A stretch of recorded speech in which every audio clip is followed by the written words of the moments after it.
another Saturday when we bring you your favorite security and safety tonic, Security Watch Africa, on this channel, Africa Independent Television, and every week we'll bring you this program, Security Watch Africa. My name still remains Patrick Abambu. Today is a very special day indeed because in one of the south states of Nigeria, Edo State particularly, there's an election going on, and it has drawn a lot of attention. People have said so many things, tension left, right, and center, but so far, so good. And in the studio with me to look at security and the Edo election is the man who is the representative of the Nigerian police. He speaks for the police, and he's an authority in terms of police information, not just police security. Talking about Deputy Commissioner of Police Frank Mba, the first public relations officer. He's already here in the studio with me, and we'll be going to Edo State to talk with the Deputy Inspector General of Police, who is superintending the Edo State election security. So we'll be looking at issues and security, particularly with policing of the Edo State election. But that will be after this report on what is happening in terms of taking care of one arm of the security agencies in Nigeria. That's talking about the Nigerian Army in terms of provision of water. Sit back as we bring you this report by Shuli Daniels. Clean and clear water is a crucial component to the overall health of a society and community, and without it, economic progress might be difficult. In realization of this, the Chief of Army Staff, Lieutenant General Tukur Yusuf Buratai, has initiated and encouraged the construction and provision of water for all Nigerian Army cantonment and barracks and extended to host communities. With the completion and usefulness of the Agbakwa Cantonment Water Project, which has solved over 30 years water shortage and water problems in the barrack community, the commanding officer of 103 Battalion Okonano under 82 Division Enugu, Lieutenant Colonel Yusuf Salisu, initiated and completed another water project to serve the adjoining communities. Security Watch Africa was at the battalion when the Infantry Corps Commander Major General Stephen Olabanji visited.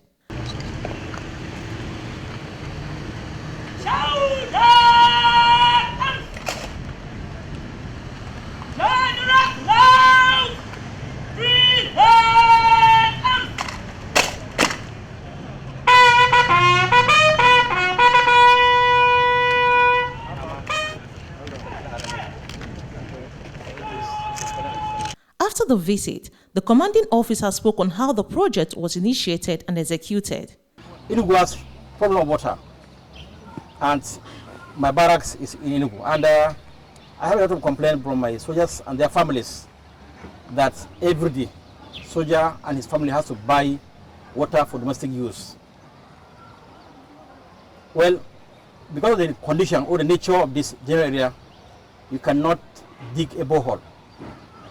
You can only dig a small well, which during rainy season you get water, but after rainy season you don't get anything. So we came up with the idea of using a Akukia stream just behind this waterworks, just 10 meters away from here. And this Akukia stream runs throughout there. We have a simple design to come up with a waterworks that can be used to alleviate the difficulty faced by the soldiers and their families in terms of water. After we complete this project, we take sample of this water to NAFDAC and Enugu State Water Corporation. They have a lab there which they test the water, and they assure us that this water has met the World Health Organization standard of drinking water. If you go to outside my number 1 gates, you will see collection points of this water. So we give Akukia community this drinking water. Very soon, within a few days, the community around us will start enjoying this water like the barrack community. Behind me is our Chief Army Staff. Go around the Nigerian Army formations and units to see what is going on, the transformation going on. And I sat down and I said that I should have something that one day, when I leave this meet, people under me, they should say, one so person was here. He has done this, and after 100 years to come, I should be able to come to this unit and come to this water work and be happy that I was the one that initiated it, achieved it, and it's still existing. And people will continue, and very sure subsequent commanders are going to maintain or improve on what they met on ground. I drive whatever inspiration from the Chief Army Staff, Lieutenant General Tukurisu Boratai, and I'm happy for that. It is no doubt that Lieutenant General Tukur Yusuf Buratai's footprint in transforming the Nigerian Army to a professionally responsive army through the provision of basic amenities is clear for all to see.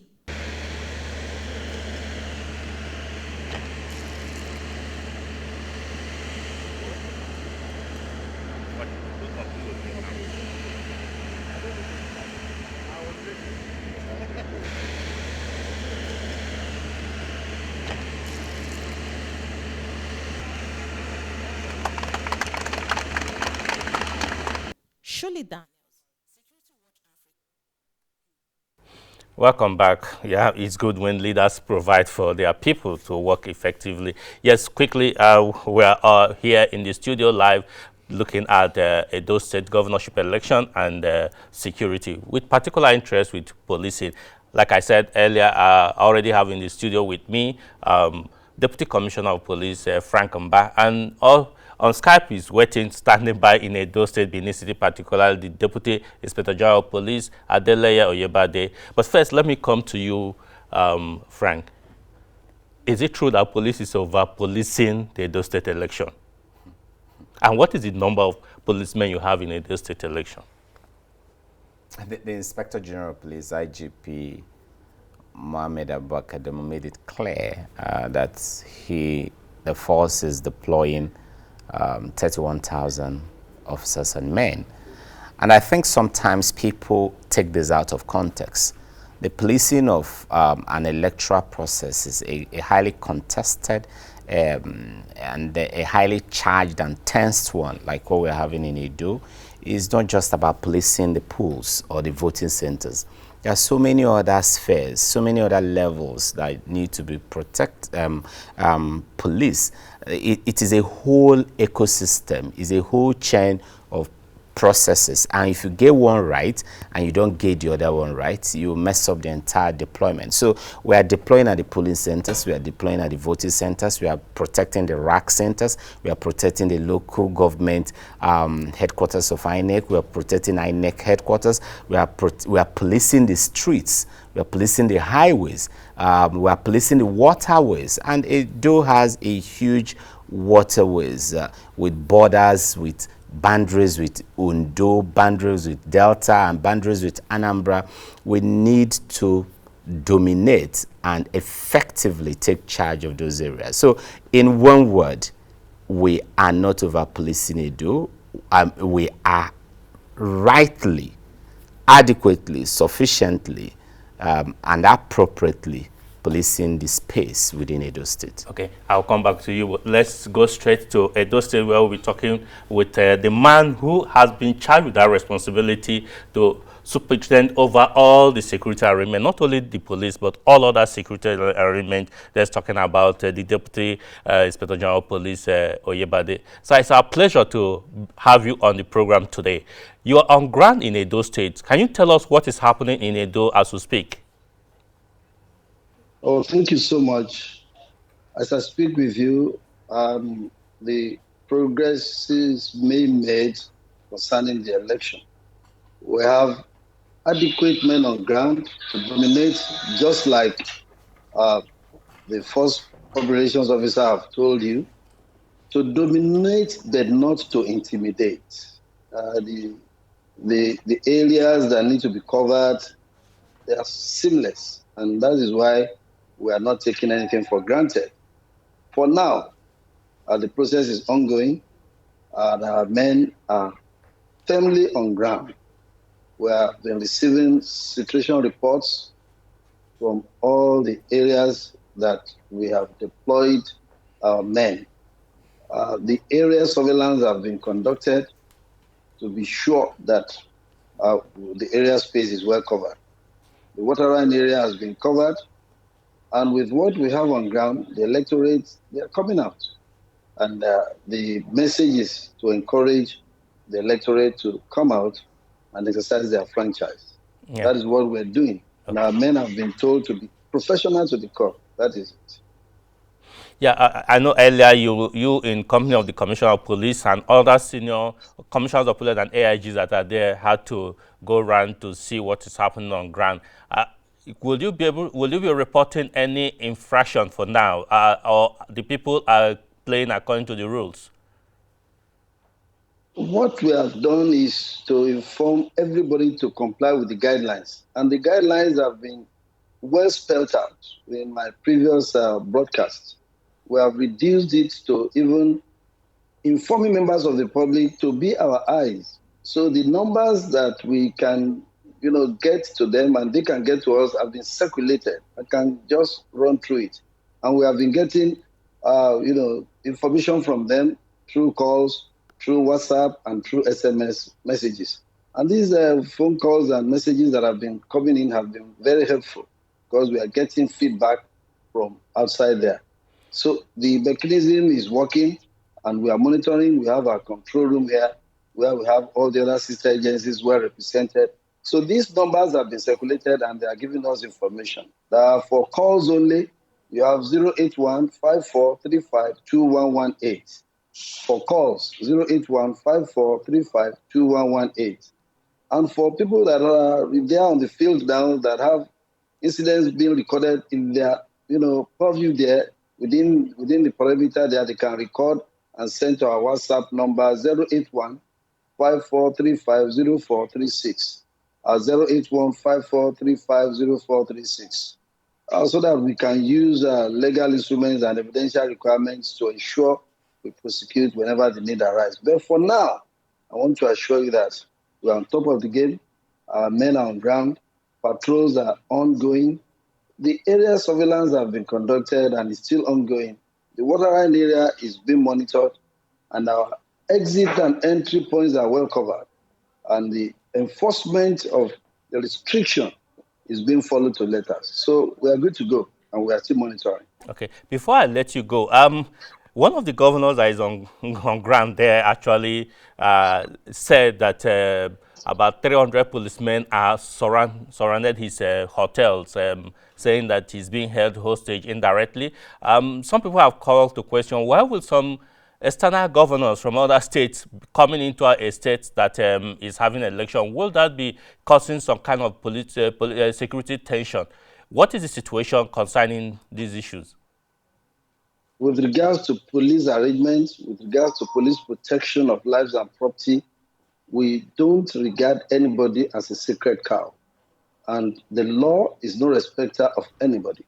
So whoever is around and has no business in the electoral process, he has been advised to leave. It's a simple thing. The Constitution is very clear. And that is what we are following. And we are going to follow the Constitution to letters.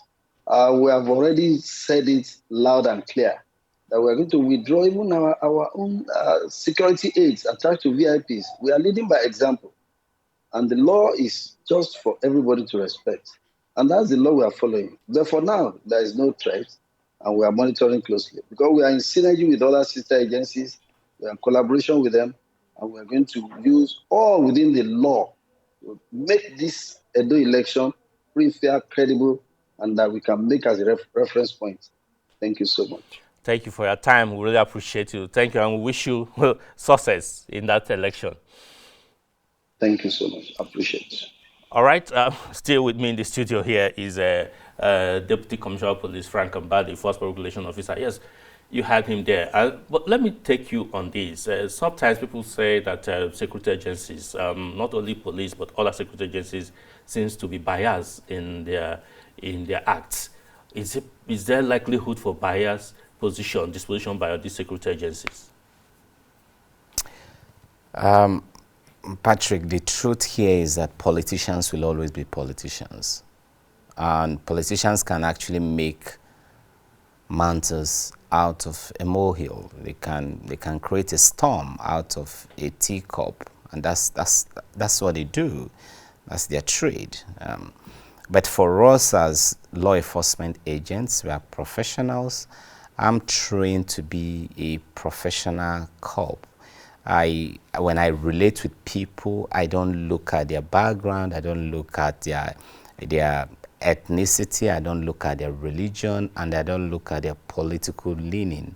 I deal with every Nigerian at same I place them on an equal platform, and that's exactly what we do when we go out to police the electoral processes. And come to think about it, every time we police electoral process in this country, our politicians will raise up all kind of fictitious allegations, and sometimes these are deliberate strategies of disinformation and misinformation. There's always that deliberate strategy to delegitimize the processes, and when they lose, they try to latch on to that to make noise. And when they win, they water down every single thing they have previously said, and they will tell you they never meant it. But for us, I think the most important thing is to keep our eyes on the ball and do the right thing. But one thing I want to assure Nigerians, and the Inspector General of Police, IGP Adamu, have said this repeatedly: we will be politically neutral, we will create an enabling environment for all the candidates and all the political parties to thrive on equal basis. We will not do anything that would aid or diminish the chance or chances of any candidate or any political party. What we demand of all of them is to play by the rules and avoid any action that will hit up the polity, and avoid deliberately coming in direct collision with the laws. If you don't do that, you'll be our friend, and we'll continue to collaborate with every other person. But think about this. Think about this. Every time there's an election in this country, the bulk of the problems on the field are not created by INEC, neither are they created by the law enforcement agencies. They're always created by the politicians. Who are the ones that do vote buying? Politicians. Who are the ones that snatch ballot boxes? Politicians or their cohorts or the persons they have paid to do that. Who are the ones that stuff ballot boxes? Politicians. Who are the ones that sponsor political talks? Politicians. Who are the ones that procure underage voters? Politicians. Who are the ones that arm the talks and the touts? Politicians. And so at the end of the day, we must be interrogating our politicians. We must be interrogating our political processes. We must be interrogating our political culture. As a matter of fact, I don't take delight in traveling from one state to the other to go and monitor elections. I want to live in a country where on election day, I should be able to just do my normal police job, return home, and do other things, spend time with my friends, spend time with my family. But you can see the build up to this election. It has taken a lot of toll on us. It has taken a lot of toll on our policing system. It has taken a lot of toll on our leadership. And at the end of the day, it is these same politicians that will create problems for everybody. So I think the key factor here is a gradual process that will turn around our political culture. Until we're able to do that, we continue in this cycle. And watch this. I was having a strategic discussion in my office with some of my team members, and we try to ask ourselves, why do we have this level of violence during elections in Nigeria? And then we try to look at poverty, we try to look at unemployment, we try to look at so many other factors, and say, oh, because there's poverty, because there's unemployment, for instance, there are a lot of free hands, idle hands that the politicians can use, arm them, give them little money, and use them to unleash violence. And then we probed further, and we say, but what creates this? Why do we have so much unemployment? Why do we have so much poverty? Again, it boils down to leadership. And then because the politicians are not delivering, because they are not doing the right thing, there is poverty, there is unemployment, there is all kind of problems. And again, they come back, take advantage of these problems they have created, unleash the boys on the society, and then again, because they come to power without the support of the people, because they are not, they don't come to power through popular vote. If you rig election, if you unleash violence, if you steal ballot boxes, if you buy votes, you go to when they go to the office, when they assume authority, they don't any allegiance to the people. And so again, what do you have? Bad governance. What do bad governance give you? Poverty, unemployment. What do that create again? An army of youth that you can use. So it is a cycle, and then we need to break it. And it have all that spiraling, other multiplier effect. So in the universities, young boys begin to think that cultism is a good thing, because during election, they come to pay the capons to supply them with cultists that they can use to unleash violence. So we try directly or indirectly to build a culture of violence, and so we just need to work together. It's not just a question of people sitting back at the confines of their home and throwing tantrums at hard-working police officers, hard-working military personnel, hard-working members of other law enforcement agencies who will not sleep, who will take all the risk. And when there are violence, usually we stand in between the people and the attackers.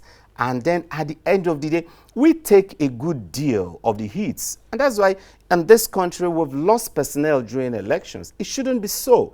So we need to begin to interrogate our processes so that perhaps someday we'll go to, we get to a situation where election can be going on and we can still be moving. We don't have to place a pause on the entire socio-economic activities because an election is going on. Yeah, you've just said it about viewer. If you are joining us, this is your program Security Watch Africa, where we look at security and safety of your life and my life. Today, we're looking at the Edo State election and security. With me in the studio is Deputy Commissioner of Police, Regulation Officer, and earlier on we spoke with the Deputy Inspector General of Police, Adeleye Oyebade. Yes, really. If you can contribute on this program, you can ask questions. Frank can give us answers to those your questions via our social media platforms, on Twitter, on email. You can send that. We are here to take it, and he may respond if time willing. Or our Facebook page, we can also communicate wherever you are. Send the message. But Frank, let me look at. Is there no role the communities, the society can play in checkmating some of these excesses of politicians? I ask this question because I'm currently monitoring the election, preparatory to election, the presidential election in Ghana. Ghana have similar situation with us, but there's no violence as such. People are going about doing their campaigns and all that. They also have poor people. They also have unemployment level.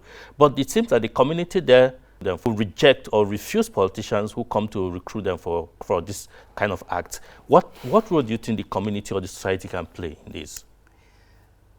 Pat, honestly, this is deeper than just politics.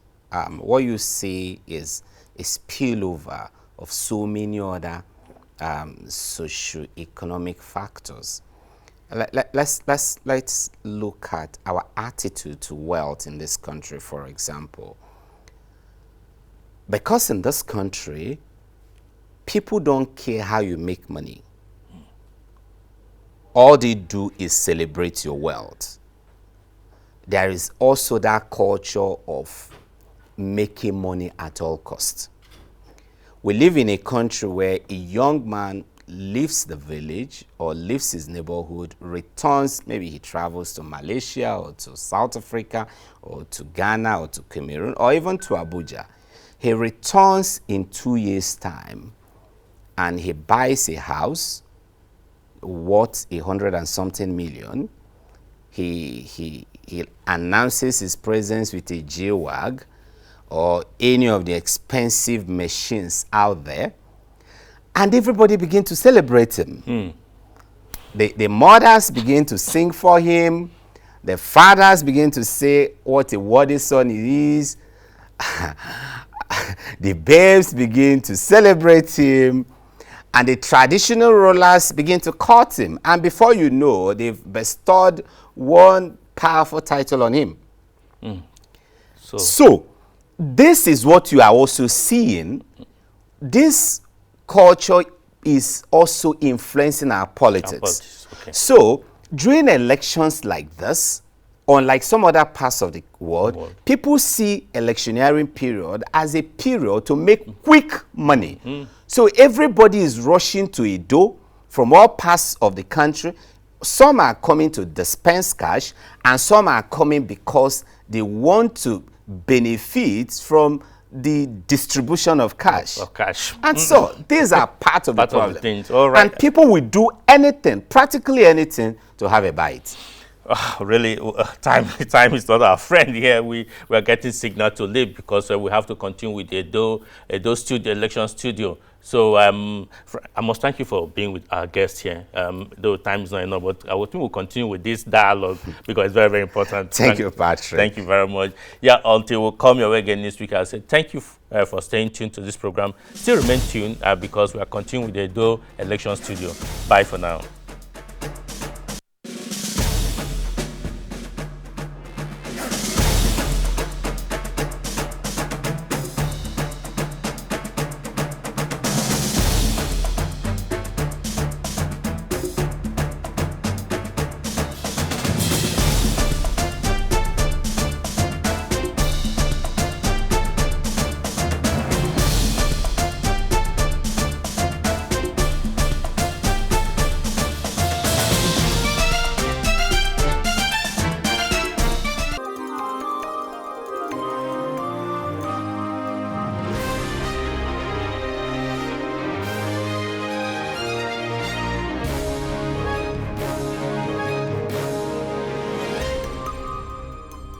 AIT, sharing the African experience.